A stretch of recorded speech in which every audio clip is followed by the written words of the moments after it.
Padmini Devi Coopamah is Assistant Professor of Government and International Affairs at Briar College. She specializes in political and economic development of sub-Saharan Africa in the post-colonial period. Her current research project, which focuses on public-private partnerships and development on the African continent, is an offshoot of her dissertation, which examined the various ways in which African states responded to the HIV/AIDS pandemic. A native of Mauritius, she received a BA in French from the University of Mauritius and an MA and PhD in political science from the University of Arizona. Her presentation today is titled Trouble in Paradise, Reflections on Mauritian Democracy. Please join me in welcoming Padmini Devi Coopamah.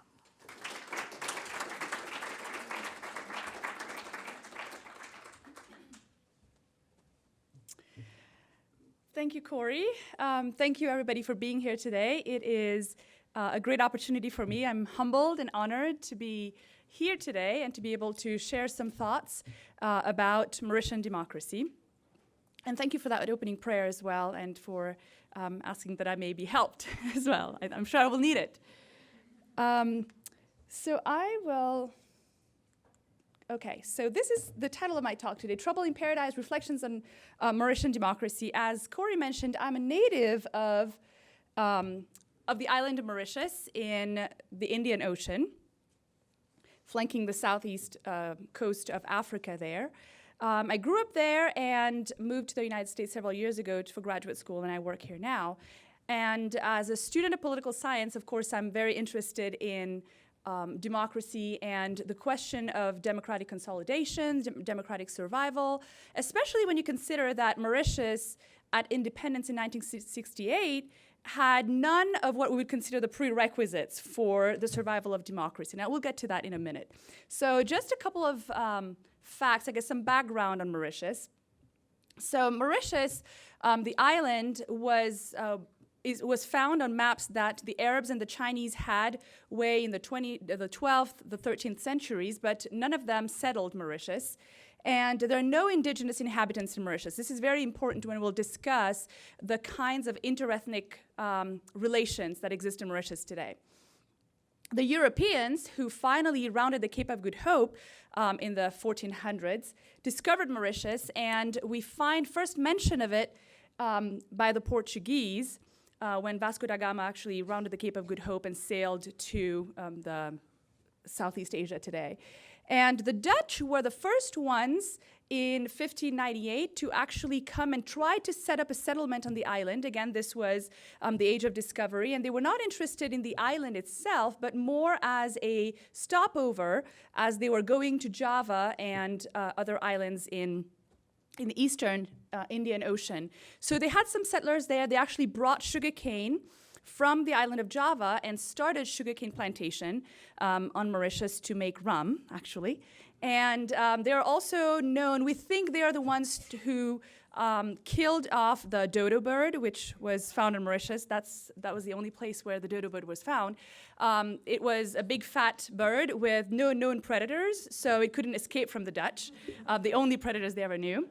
And the Dutch tried valiantly for about a century off and on to set up a viable colony in Mauritius. And by the way, they are the ones who named Mauritius, gave it its name Mauritius after the Prince Maurice van Nassau, the House of Orange in the Netherlands. And but they were buffeted by cyclones, and there were only men there, and that's not a good idea for colonies. So at the end of the 17th century, so about 1698 is when we estimate, they abandoned the island for good. And the French were actually right next door in our sister island Reunion, which you cannot see on this map, unfortunately, because of the writing on there. Oh, yeah, you could probably see it over there. The other little island next to Madagascar. So the French were next door on what they called Bourbon Island.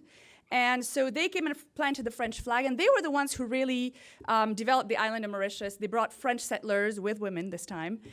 They brought slaves as well from the eastern coast of Africa, and from Madagascar, Mozambique, and so forth, also from Malaysia, from various parts of Africa, really. And developed the island, actually. So they expanded sugarcane cultivation, made sugar, exported back to Europe, They brought spices from the Near East.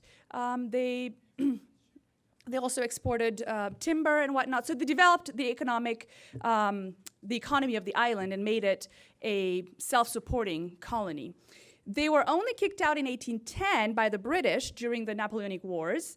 And so the British took over for about a century and a half. But because public life in the island was so firmly French, I mean, the settlers were French, the slaves spoke a form of French that we call Creole, the British really took over only the administrative side of things. And so as Mauritians today, we grew up mostly speaking French, but also learning English in school.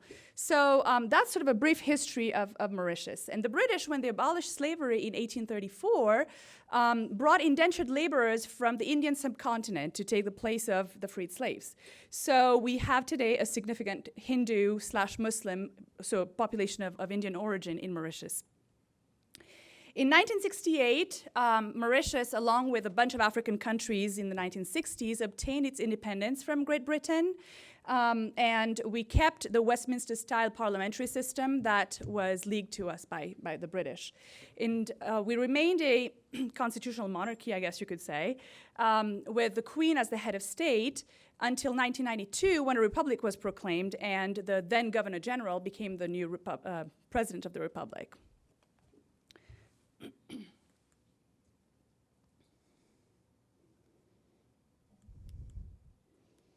Okay, here we go. So Mauritius is one of those enigmas in political science, one of those countries that shouldn't have made it and yet did, a little bit like India, you could say. So at independence, many commentators, many political commentators, predicted that in a short while it would descend into civil war, that it would not be able to survive economically, and all in all that it would be just another African disaster, if you will, which it was not. So at independence, Mauritius had no natural resources, and the GDP per capita was about $300. The unemployment rate, I forgot to put it there. The unemployment rate was about 30%. We estimate, it's hard to tell. And right before independence, there was a lot of ethnic unrest that I'll talk a little bit more in detail later on about. And there was a lot of economic inequality because the wealth was concentrated in the hands of the Franco-Mauritians, the descendants of the French settlers who owned all the sugar estates and all the revenue from that. And the remaining sectors of the population basically worked for these sugar estates. So economic wealth was not widely distributed. And right before independence, there was ethnic unrest between the majority Hindus, who by that time had come to form about 50% of the population, and the rest of the country, mostly what we call the Creoles, who are the descendants of the African slaves. So everybody was a little bit nervous because of the numerical superiority of the Hindus, and what that would mean for the economy, what that would mean for politics, what that would mean basically for the future of the island, right? So what we've seen instead is quite remarkable. Mauritius has transformed itself and become what, by any standard really, is a success story. So, for example, as far as the economy goes, instead of stagnating, we've seen that successive governments of various political persuasions have been able to keep Mauritius on a pretty prudent fiscal route. They have diversified the economy away from sugarcane. At independence, the first prime minister was able to negotiate several very favorable treaties with the European Union. For example, the Lomé Convention was signed between the European community at the time and various former colonies, and giving preferable rates on sugar. So this didn't expire until the 1980s, the mid-1980s, I believe. But well before that, Mauritian politicians were talking about diversifying the economy and finding other sources of revenue away from sugarcane. So we see that prime ministers, both from the Labour Party and from the Socialist Party, I'll talk more about those parties later, but they placed emphasis on industrialization, bringing manufacturing sector in Mauritius. So well before China took over all the manufacturing for the world, Mauritius was trying to find a place for itself in that niche there. And finally, in the last 2 decades or so, Mauritius has been moving towards a service-based economy with more financial services and so forth. So, long story short, the economy has flourished. And that means that the economy has grown at an average rate about 5 to 6% every year. The unemployment rate has gone from about 30% to less than 5% for much of that period. It's starting to edge back up now with the economic crisis, but that's to be expected.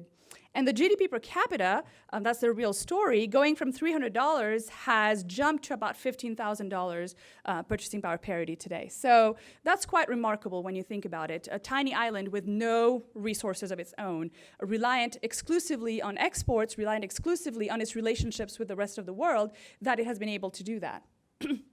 And as far as politics go, Mauritius has held regular elections since 1968, since independence in 1968. It has maintained a multi-party system with a very healthy distribution of parties, a couple of large parties anchoring the system, and some smaller parties representing mostly ethnic interests that we'll talk about as well. And there have been several instances of peaceful power alternation, of incumbents giving power up with when they were defeated. Here we go. So brief timeline. Right before independence in 1968, there were elections in 1967 so that the British administration would hand over power to a duly elected government. And formal independence came on the 12th of March, 1968. The Mauritius Labour Party, which should be abbreviated MLP, but it's better known by its French acronym, which is the PTR, Parti Travailliste, of Siousagar Ramgoolam, who's known as the father of the nation, who was the one who negotiated with the British the handover of Mauritius. Won the election in 1967 and ruled for the next few years with his arch-enemy, actually, Gaëtan Duval, and the Comité d'Action Musulman, which is a small political party that represented the Muslims, which are a very small group in Mauritius. So at independence then, it seemed that there was a grand coalition, more or less. There wasn't a whole lot of unity on where to go, but there was a desire on the part of the major parties to move beyond the strife and the unrest that had marked pre-independence. In 1969, a radical political party was formed, the Mouvement Militant Mauricien, which was led by Paul Béranger, who is a Franco-Mauritian, back from studying in Europe, May 68 in France and all of that, right? We see all of that really across the world. So he comes back with all these radical ideas and sees the fact that the workers really don't have rights in Mauritius and that the wealth is concentrated. So he forms this political party, Radical Socialist Party, that wants to redistribute wealth. So he actually is able to appeal quite quickly to the youth and to the workers of the country. And this will lead in the early 70s to a lot of turbulence in Mauritius. So the decade of the 70s will be a hard one politically and economically because of the oil crises and so forth. So lots of problems there. 1971, the MMM calls a general strike. The dockers, the workers in the factories, and the agricultural workers all go on strike, which really hurts an economy which relies on exports, obviously. And so the ruling Labour Party exercised the powers given to it by the Constitution and called emergency rule, and actually put the leaders of the MMM behind bars in 1973 in anticipation of the visit of the Queen, so that they wouldn't, cause too much trouble. And there will be some other very disturbing events in connection with that. There will be an assassination attempt against Paul Béranger, and a close associate of his will be killed. So lots of political turmoil, and Mauritius seemed to be fulfilling the prophecy of those who had said that it was not going to survive. However, in 1976, the Labour Party went ahead and called general elections. It realized that it was not going to be able to keep the MMM under wraps forever, that it had actually appealed to quite a broad swath of the electorate. And so Siousagar Ramgoolam released the leaders of the MMM and called elections, and was able to only hold on to power. Well, the MMM actually won a plurality of the vote and a plurality of the seats, but the Labour Party held on to power by going into a coalition with its old coalition partner. But Anyway, so 1982 really is the moment of the MMM. So this is the first time that power actually will be handed over from the Labour Party. So far we've had one prime minister from 1968 to 1982, right, Sassiou Sagar Hamgoulam, who was the one who had negotiated with the British. But in 1982, the MMM, the Radical Party, was able to actually, this is total crushing defeat. It's a 60-0, meaning 60 seats to none to the Labour Party, right? This is only possible when you have a plurality system, obviously. So the MMM forms a coalition with the PSM to actually get into power. And once in power, it realizes that, you know what, nationalizing everything and refusing to pay the debt is not going to work. So it actually pushes through with structural reforms and continues on the same, pretty much the same path that the Labour Party had traced so far, with a little more socialist sort of welfare policies in place. However, that coalition was very short-lived, and a member of his own party, Aniwo Jagnat, seceded the next year and went his own way, and the next general elections won those. So I'm not going to go through all the different prime ministers. I just want to point out that power has alternated, okay, several times in Mauritian politics. So as far as the economy goes, same surprisingly pleasant story there. So in 1968, we knew that unemployment was very high, and each decade really brought a new sector, the development of a new sector by the different administrations. So for example, the 1970s saw the establishment of a duty-free, tax-free export processing zone to attract manufacturing to the island and provide jobs and create links, trade links with the rest of the world. And that proved widely successful because the unemployment rate dropped drastically during the next 2 decades. And in the 1980s, saw a lot of emphasis on the tourism sector. The 1990s, the offshore financial services sector. So when people talk about calling a customer service and getting somebody on the line who barely speaks English, that's the kind of service that Mauritius actually expanded into, except we actually can speak English and French. So a lot of European companies and increasingly Indian companies actually located Mauritius for these kinds of customer service operations. And in the knots, we've seen the development of information and communication technologies, as well as the development of a seafood hub, so Mauritius being sort of a center for exporting seafood to other regions. So economically, the island has been very successful because of a policy of diversification and really trying to see ahead and moving into sectors that will prove to be crucial in the service economy. So that said, I think it's great that we should recognize the successes that Mauritius has had. I think we should recognize that for a small island with no prospects, Mauritius has done exceedingly well. However, the last 10 years or maybe 5 years or so, especially in the last 5 years or so, I think there are some troubling trends that we should be wary of. I'm not calling for I'm not saying that Mauritian democracy is on the brink of collapse. I don't think it's going to happen anytime soon. I hope not anyway. I don't want to be the next Zimbabwe. But I think there are some things that we need to be wary of to prevent the kind of collapse that happened in Zimbabwe. Mauritius, along with Botswana, was the only country in the African continent to have remained a democracy since independence. And I think that's a remarkable achievement that these kinds of trends, if left unchecked, could actually undermine. So the 3 things I will focus on today, briefly, I will just discuss briefly, are corruption, rising ethno-sectarianism, and lack of political renewal. So, firstly, corruption. We know that corruption is not very good in any political system, but especially in a democratic system, because it undermines the very idea of accountability to the people. If who you know matters more than doing things by the rules, it really undermines the idea of accountability to the people. I will discuss mostly here one big scandal that came to light in the last couple of years, but which I think is emblematic of a wider trend in Mauritian society.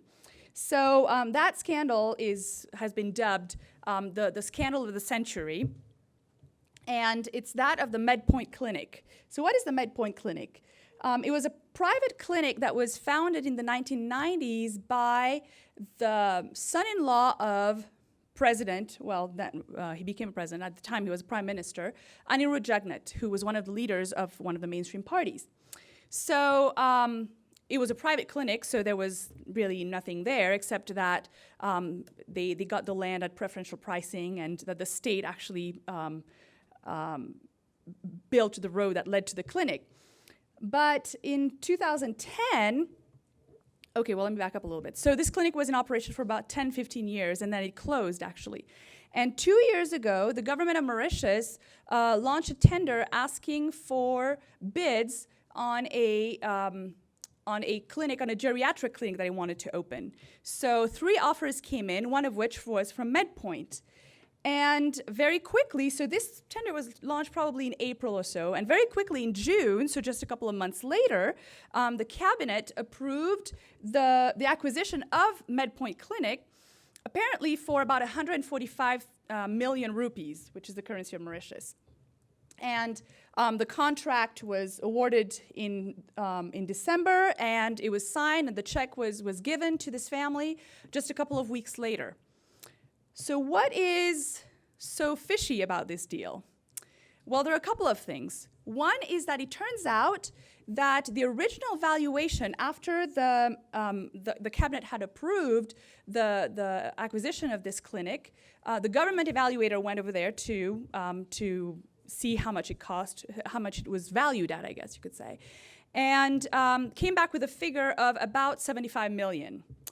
By the time the check was signed, however, it was for 145 million rupees. So first, very interesting fact. The second interesting fact is that the check was signed just 2 weeks after the contract was awarded on the 29th of December, knowing that, first of all, on the 1st of January of 2011, a new capital gains tax was coming into force. And second of all, that the Minister of Finance at the time, Pravin Jagnat, was the brother-in-law of the owner of the clinic. So a lot of coincidences there, which, of course, people noted. So Paul Béranger, who was and is the leader of the opposition, denounced this deal soon after it took place, so in January of 2011. And it became a big scandal in the press. Everybody was talking about it. And, of course, it made the government look very bad.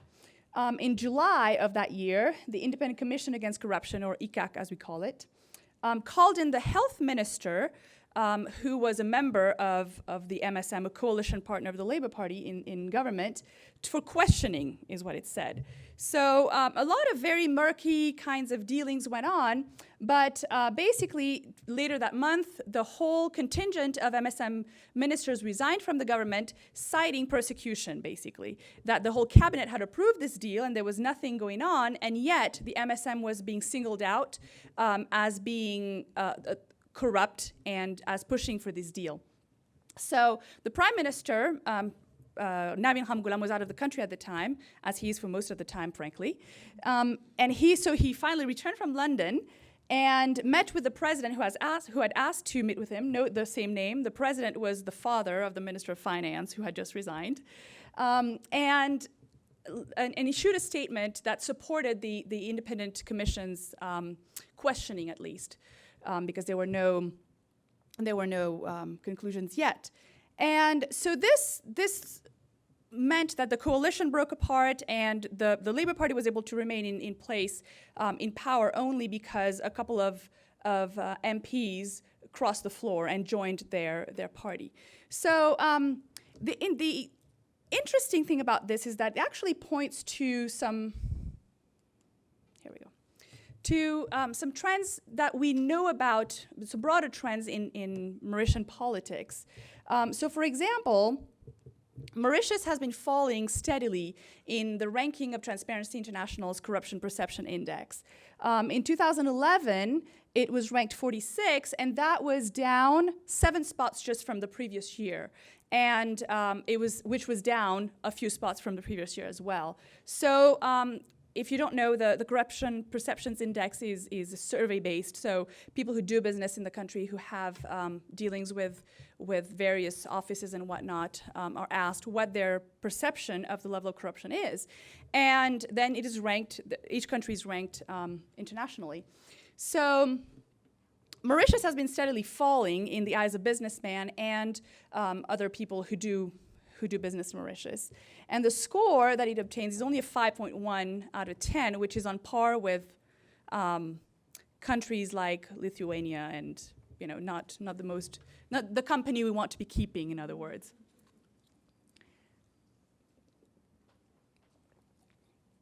And in the famous WikiLeaks that we know about scandal, a couple of cables that were leaked were actually about Mauritius from the mission that is based in Mauritius in Port Louis. So this particular cable was about a Canadian man who had been called in by the Mauritian government to try and set the customs enforcement in order. And this man met with some officials from the U.S. Embassy in Mauritius and relayed some information, which was then relayed by this mission back here to Washington. So this cable said, and I quote just a small section of it, that Mauritius suffers from a pervasive and ingrained problem of deeply rooted corruption in high levels of the government. And this man was talking about smuggling and the fact that he had received death threats and had been instructed to keep his mouth shut because he would bring down the government. So this is not, I'm not sure how much credence we should put into WikiLeaks or the US mission in Port Louis, but it is another perception of the fact that there is something going on in Mauritius, and it's not just the little people. It is at the highest level of government. And as well, we know that the Independent Commission, and this is again from the cable, that the Independent Commission Against Corruption is not really independent because the members of this commission are appointed by the Prime Minister, and they only keep their job because of at his good pleasure. So they're beholden to the Prime Minister was the word that was used. And there is the perception that the ECAC only goes after the small fish and really rarely follow up the chain of command to who is actually directing whatever the operation.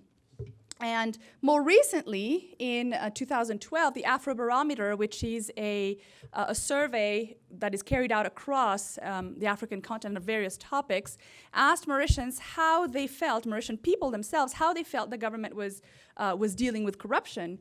And for the first time ever, a majority of the people, so almost 2/3 of the population, felt that the government was dealing with corruption either very badly or fairly badly. So there is definitely the perception from different constituencies that there is a corruption problem in Mauritius. And I'll share just a personal story.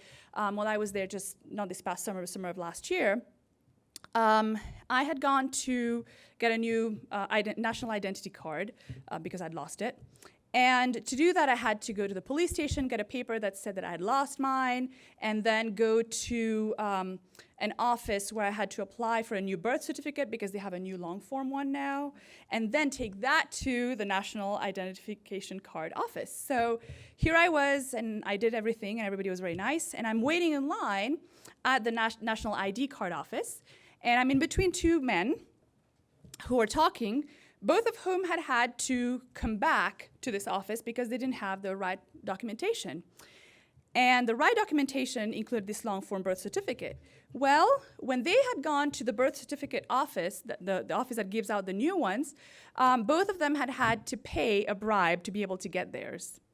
So one of them said, I can't afford to take another day off work to come and do this on another day, because they said, okay, well, you can wait a week to get it, and then you can do this, you can go to the ID office. And the other one, they said, oh, well, it might take about a month. So very interesting that that these two men who were, my question was, why didn't they ask me for money? But I'm not going to go into that. But it's clear that at every level of the civil service and of government, there is a problem.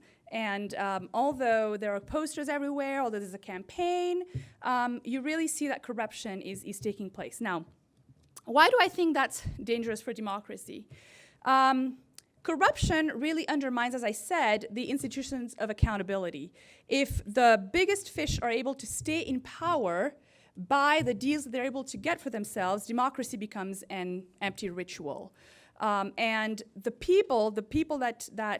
common people, I guess you could say, the politicians that the common people elect to parliament, if they are not able to keep the government in check, if they are not able to act as a watchdog over the government, over the cabinet, then the central institution of parliamentary democracy is undermined.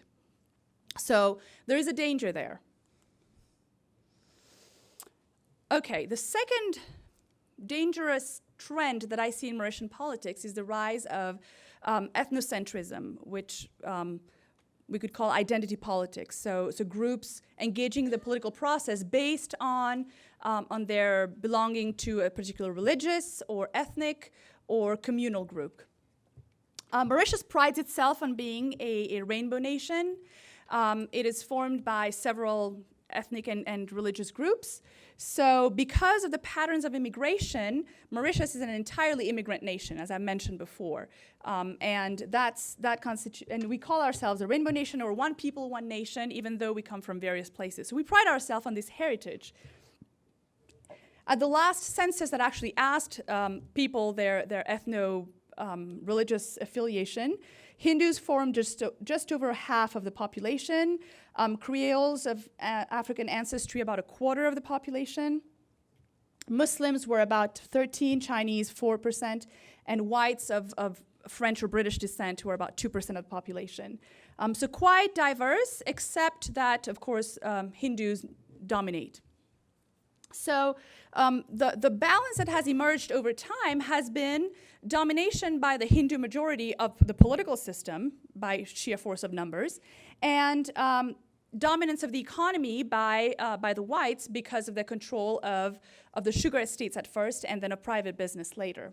So what we've seen is that the prime minister has always, except in one instance that I'll point out in a minute, been a Hindu. That is sort of an unspoken agreement in Mauritian society that whenever a political party goes to the polls, its head has to be a Hindu, and not just any Hindu, but a Hindu of a particular caste, which is the Vaishya caste. Now, don't ask me more about that, I don't know.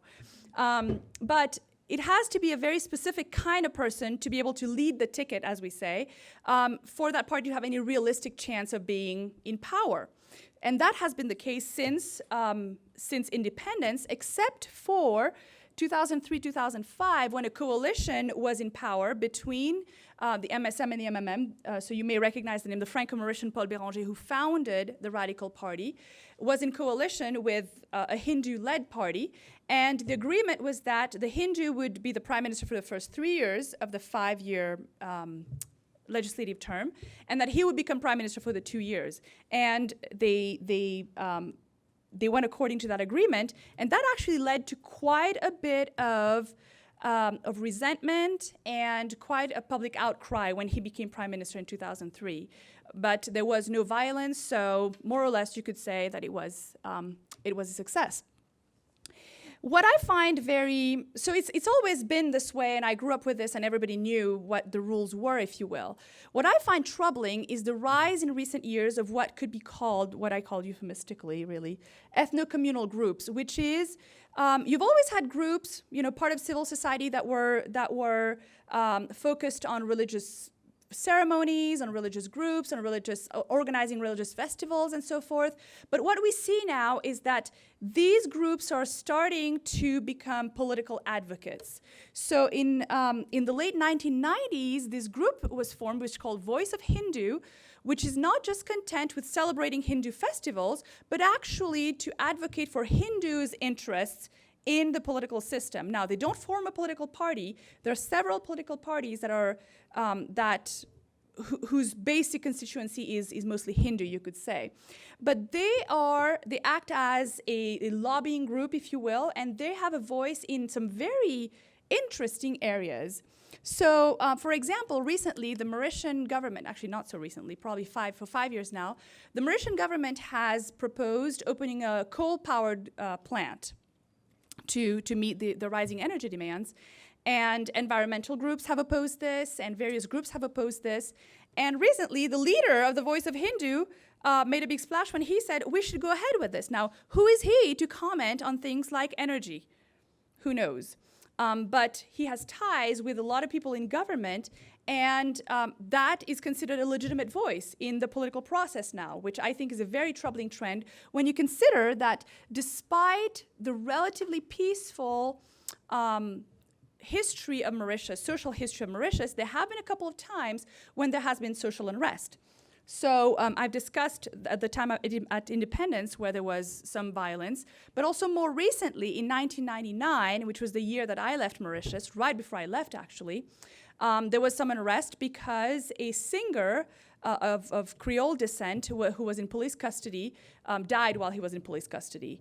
And that led to talk of what we call today the malaise Creole, which is sort of the lack of integration of the Creole community in the Mauritian miracle. So everybody's better off in Mauritius except for a small group, which is the descendants of the slaves in Mauritius. And this led to rioting by this group, and the Hindus actually retaliated. So there was quite a bit of damage with businesses being burned and whole neighborhoods being cut off, and just the usual damage. So there is a history of ethnic tension, which could easily spill over into, you could see, civil war. It only takes a spark to unleash that kind of a thing. So I see the involvement of ethno-religious groups as very troubling in a democratic process. And finally, more of a long-term concern, which is the lack of political renewal. In Mauritius, we have political dynasties. We may have renounced our ties with the British Crown, but that's because we have a few royal families of our own. So the man in the top left over there he is Sesiu Sagar Ramgoolam, who was the first prime minister. He was the one who negotiated independence from the British and so forth. He's called the father of the nation. He was prime minister from 1968 to 1982. And next to him is his son, who is the current prime minister, who is serving his third term as prime minister. He's the London boy that I was talking about earlier, who likes his white Christmases in London and whatnot. And this family over here is the Jugnut family. So Anirudh Jugnut, the third picture from the left there, was prime minister basically from 1982 to 1995, and then again from 2000 to 2003. Top right corner is his brother, and bottom right is his son, who is the Minister of Finance in the MedPoint scandal. So we have another political dynasty here. And in fact, his brother has said, it takes a Jugnut to rule this country properly. This is a democracy. And on the bottom there, we have another dynasty. On the left is Gaëtan Duval, who was leader of one of the smaller coalition partners of the Labour Party. And next to him is his son, Xavier-Luc Duval.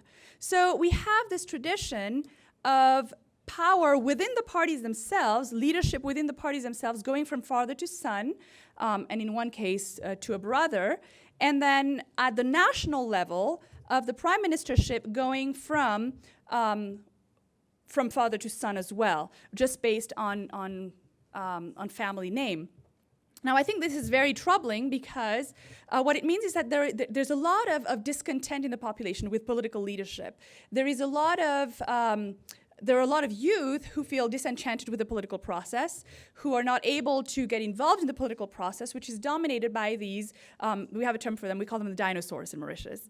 And they are, for example, the Jugnuts have been around since the 80s, the Duvals have been around since the 70s. I mean, so we're talking about political actors who really leave no space for new parties to come in, for new ideas, for new blood, if you will. And so ultimately what I think this will lead to is sort of the stultifying of political ideas and therefore the democratic process and consolidation. Thank you.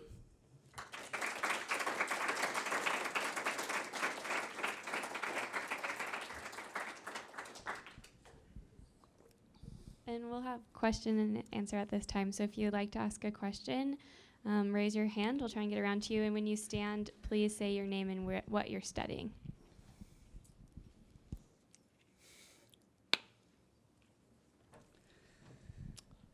Brad Stewart, Manufacturing Engineering.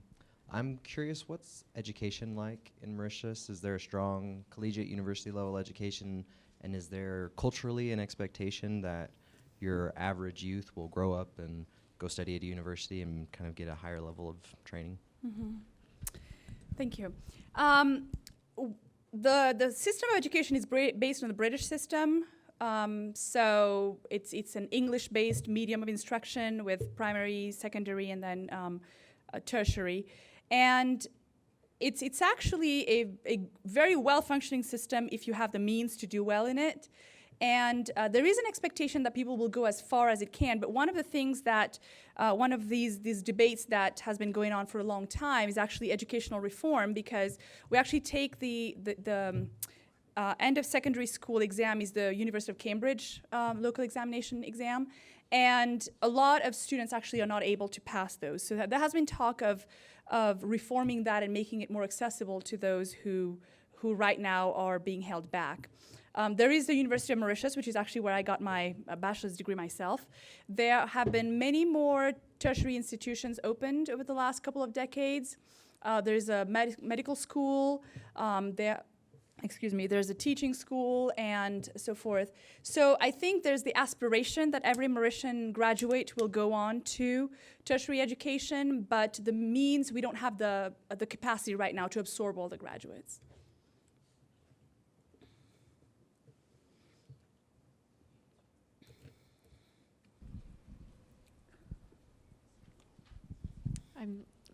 Is this on? Okay. I'm Leslie Hadfield in the history department. We've already met, but I have a question about the size of Mauritius, because sometimes when I'm thinking about democracy, particularly in Africa, when there are other parts of sub-Saharan Africa, when they say, well, there's this style of democracy where everybody's voice is heard, and I think that, and maybe this is an assumption, a false assumption that I have, that democracies work better when it's a smaller community. So I wondered if you saw size as playing a factor into the functioning of the government or not, or democracy, I should say. Yeah, that would be my question. Thanks. Thank you. Very good question. Actually, I would say yes. There has been some research actually that shows that smaller countries do better, especially in the African context. Michael Bratton at Michigan State made that argument that the smaller countries are more democratic. The state is stronger. And I think it does play a role, because when you have a smaller territory, when the people are closer together, it's a lot easier to develop the country. It's a lot easier to provide infrastructure to the citizens, and it's a lot easier for the citizens to identify with the state. So this is a very different situation, for example, from the Democratic Republic of the Congo, where entire regions are not ruled by the state. So I do think that the small size of Mauritius has played in its favor, at the same time as it's provided constraints as well for development. So yes and no, I guess, is the answer.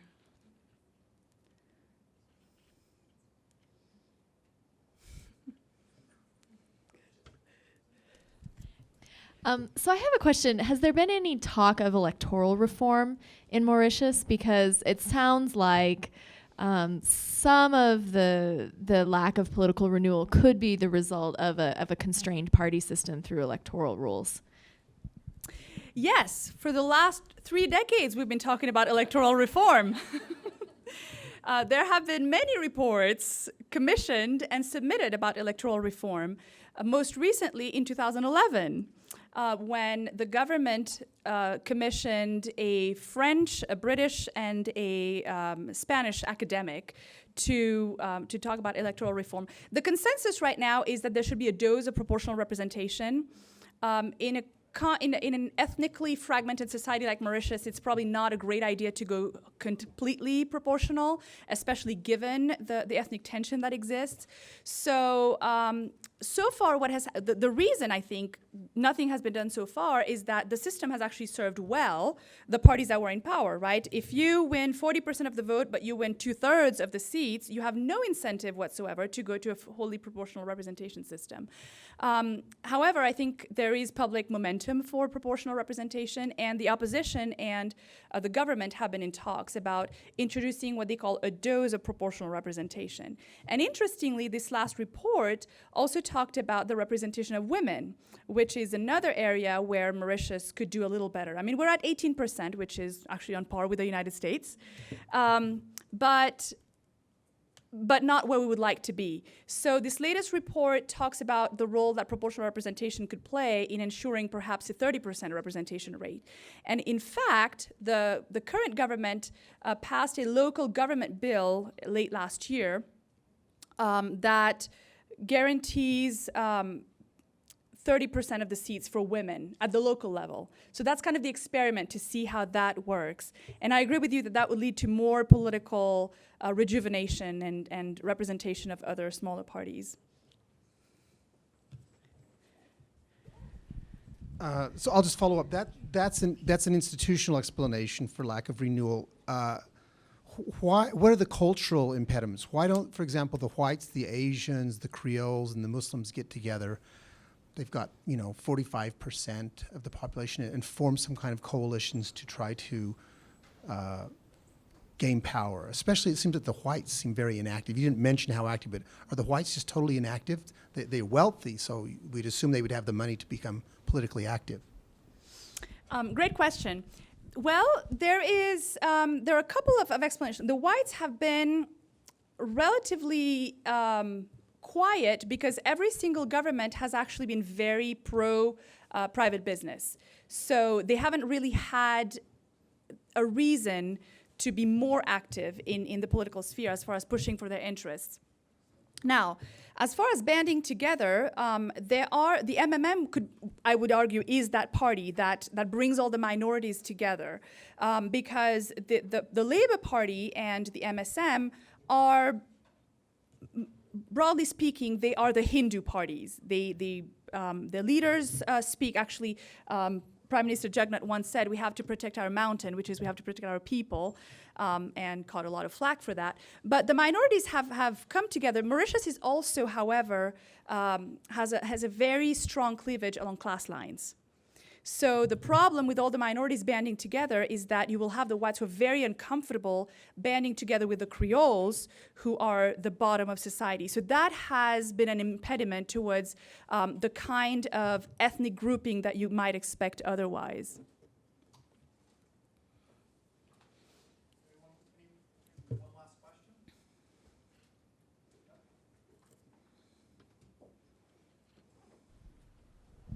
I'm Brittany Griffith, and I'm majoring in political science. And I was just wondering, what is the role of women in government, if there is one or if there isn't? And does it have cultural implications or just other reasons? The role of women in government, that's one of the thorny questions, because Mauritians like to think of themselves as very forward-looking, very modern, and it, I think the nation is in many respects. However, one obstacle has been the involvement of women in politics. There has been for a long time a ministry for women and gender. And of course, a woman heads that ministry. But beyond that, there has been very little participation of women at the cabinet level. And as I said, there are about 18% of women who are members of parliament. So that's respectable, I guess you could say. The problem is that first of all, the institutional rules, electoral rules, play against minority representation, and women are a minority in that sense, broadly speaking, and that there are also cultural attitudes getting in the way of women in politics. And this is something that we see really across the world, right? That women who enter politics are stereotyped as loose women, or as women who are too strong, and that a lot of people are not comfortable with. So the political parties have actually started toying with the idea of of having party lists with, alternating between men and women. As I said, that's going to be going a pilot phase with the local government. But I'm not sure if the political parties themselves are ready to do that at the national level. So we won't see a woman prime minister anytime soon, unfortunately. Well, thank you very much for coming and for your questions.